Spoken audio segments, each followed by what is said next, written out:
바쳐 충성을 다할 것을 굳게 다짐합니다.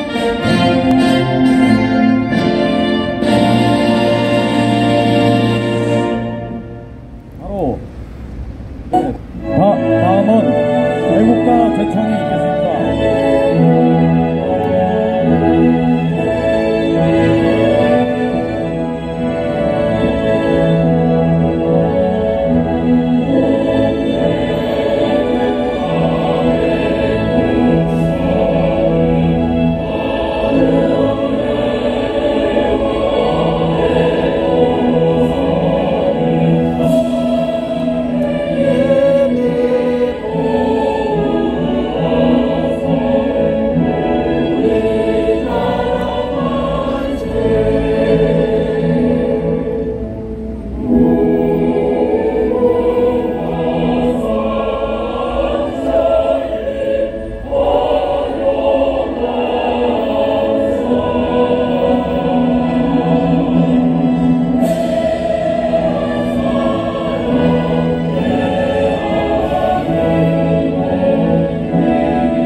화려강선 대한 사람 대한으로 길에 퍼져나세.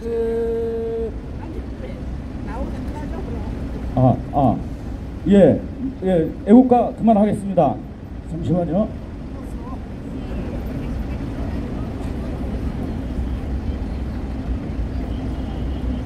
왜 그래?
죄송합니다.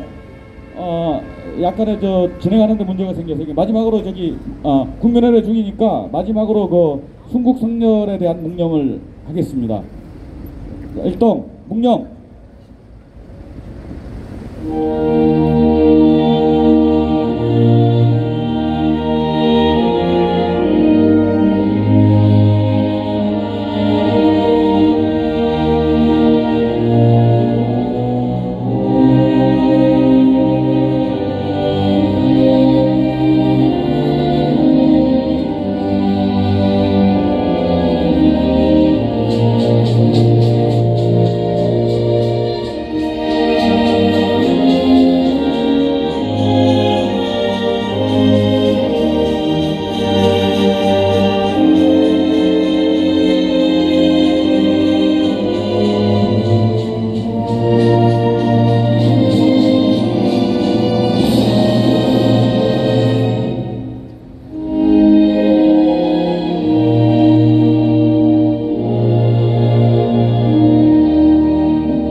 바로 모두 자리에 앉아주시기 바랍니다.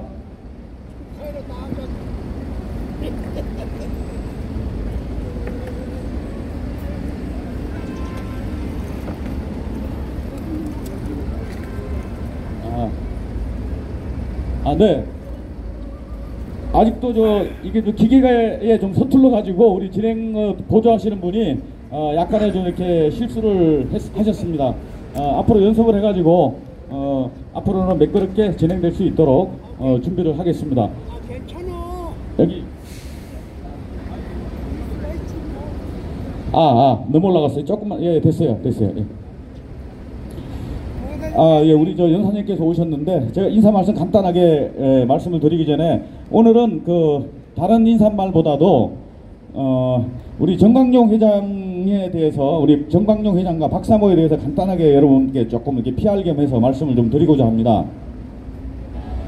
방금도 지난주까지 사회를 봤던 윤석진 씨가 정광용 회장이 계속 이제 참석 여부를 놓고 이제 거기에 대해서 불만을 표하고 그냥 가버리셨는데, 자, 이런 부분이 그렇습니다. 여기에 우리 이제 태극기 애국 우파면 누구든지 참석할 수 있고 다 동등한 자격이 있습니다. 그 다음에 연사도 마찬가지고 또 여기서 구경하는 것도 다 마찬가지입니다. 그런데 정광용 회장에 대해서 이제 워낙 거부감들이 심한데 그 부분은 저는 그렇게 생각해요. 일단 정광용 회장에 대해서 가장 잘 아는 사람은 이 자리에는 저밖에 없을 것입니다.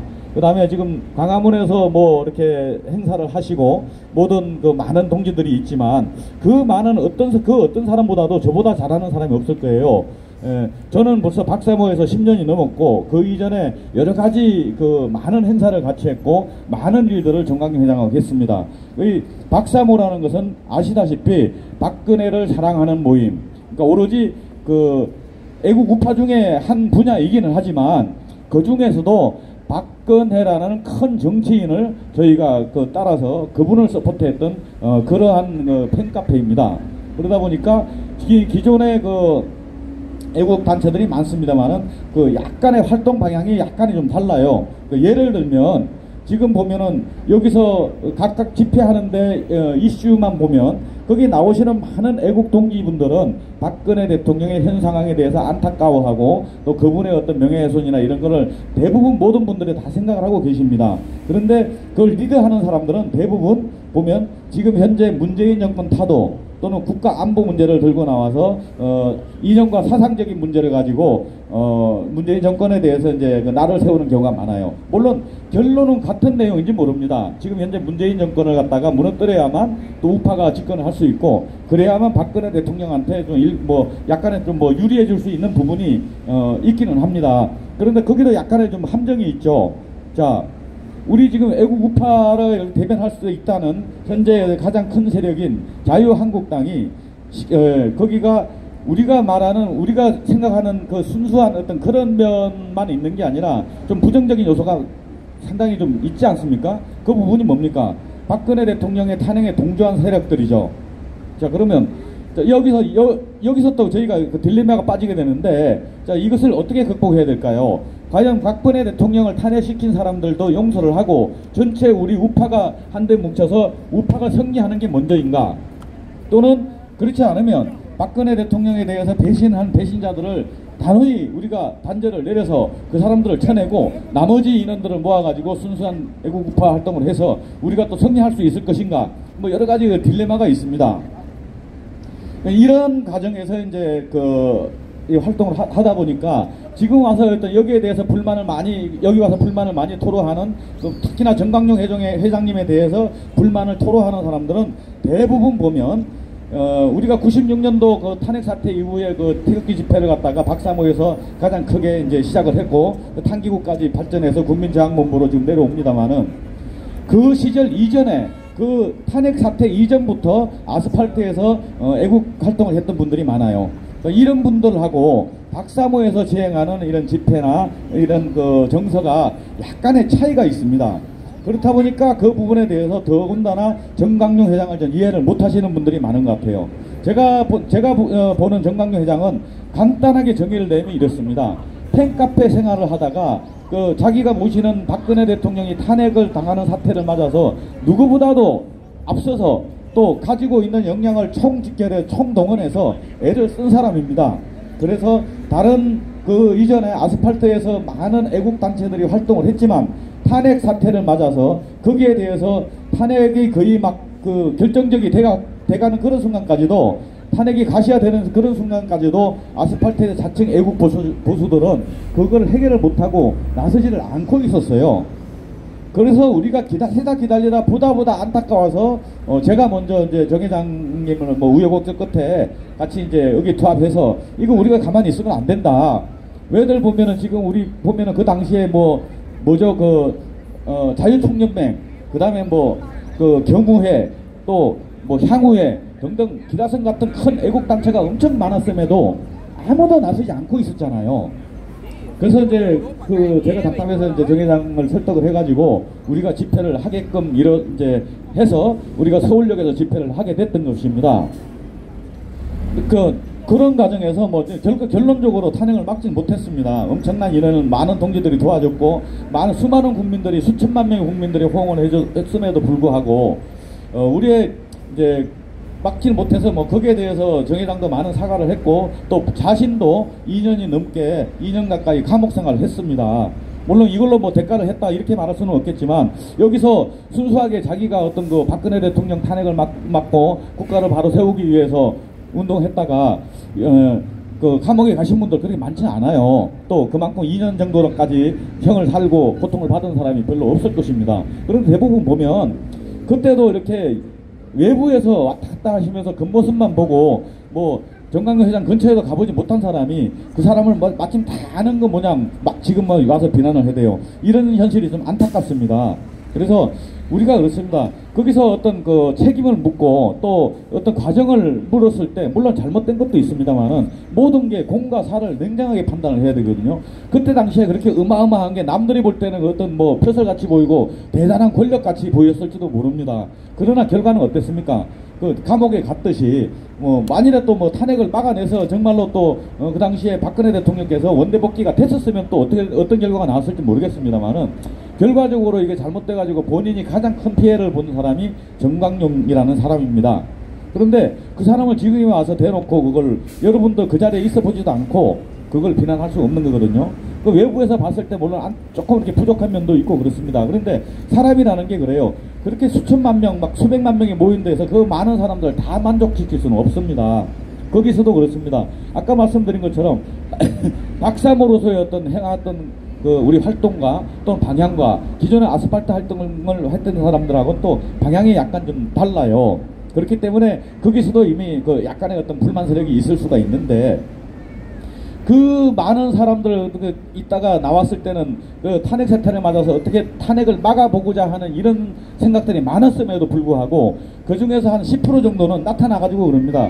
여기 우리는 박근혜를 갖다가 싫어하는 사람도 있다. 우리 애국 우파기 때문에 우리 애국 우파를 위해서 나섰다. 그러니 박근혜 얘기 그만하라. 뭐 이런 사람도 있었어요. 그런 사람들은 그때 당시에 이제 봤을 때는 아 요거는 탄핵 찬성파구나 뭐 이런 느낌도 받았는데, 그래도 내치지 못했던 게 뭐냐면, 그런 전체가 모였을 때는 모여서 이렇게 우선은 세력화시하는 게 중요하니까 이제 그 사람들을 포용을 했는데, 거꾸로 이 사람들은 마치 거기 다 모인 사람들이 자기처럼 박근혜는 싫어하지만 애국우파를 모인 사람들이 대부분인 것 모양 이 허위 가장 또 광고를 하고 다니더라고요. 이런 안타까운 현실이 있다 보니까 지금 어떻게 보면 정광용 회장을 자꾸 몰아대고 그 욕을 하는 사람들은 과거에 우리가 탕기국 박사모가 나서기 이전에 아스팔트 활동을 했던 그런 사람들이 지금 보면 또 대부분인 것 같아요. 그래서 보면 어떻게 보면 약간의 사상의 차이나 어떤 그런 인식의 차이가 지금 이렇게 이런 또 많은 오해를 불러일으키지 않았나 그렇게 생각하고요.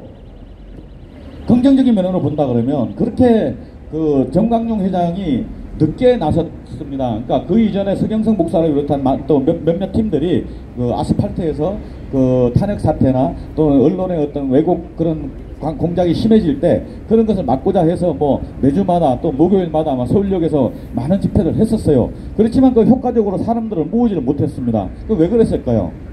그게 바로 조정력의 차이거든요. 그 어떤 그 연사나 또 그 주최하는 팀의 어떤 능력 가지고 다 모이는 게 아닙니다.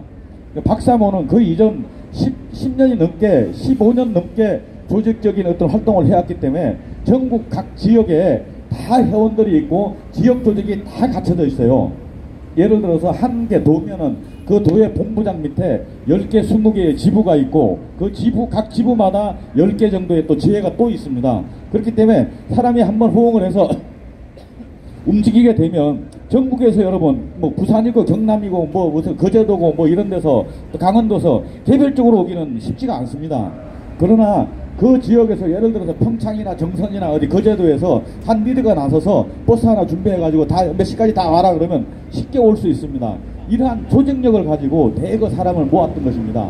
그러한 조직력을 갖고 있는 사람이 정광용 회장입니다. 그래서 여러분 앞으로도 이렇게 뭐 무턱대고 비난하고 그 사람을 갖다 왜곡하는데 현혹이 돼가지고 호응할 게 아니라 여러분께서 정말 아쉽고 궁금한 점이 있으면 냉정하게 물어보고 그 다음에 그분하고도 기회가 있으면 대화를 해보고 거기서 풀 거는 풀고 또 막연하게 하기보다는 그 사람이 갖고 있는 장점을 활용을 해서 우리 보신각 집회뿐만이 아니라 결국은 애국 우파의 집회 아니겠습니까? 그게 또 옛날 그 탕기국 박사모 시절만큼 그 활성화 돼가지고 지금 이 시기에 내년 총선을 앞두고 무엇보다도 단합이 시급한 이런 시점입니다. 그런데 또 정광용 회장 못 나오게 미리 발목을 잡고 또 음해를 하고 뭐 그렇게 하는 것은 애국 우파의 어떤 능력을 갖다가 다 쓰지 못하게끔 여러분 발목을 잡는 그런 행위입니다. 그래서 그래도 정광용 회장이 못마땅해서 여기 오는 게 뭐 정말 못마땅하다 그러면 자기 자신만 양보를 해주면 정말 고맙겠습니다. 그래야 나머지 분들이 다른 분들이 또 모여서 또 정광용 회장도 나름대로 힘을 모아서 또 우리가 활동할 수 있으면 그게 바로 애국 우파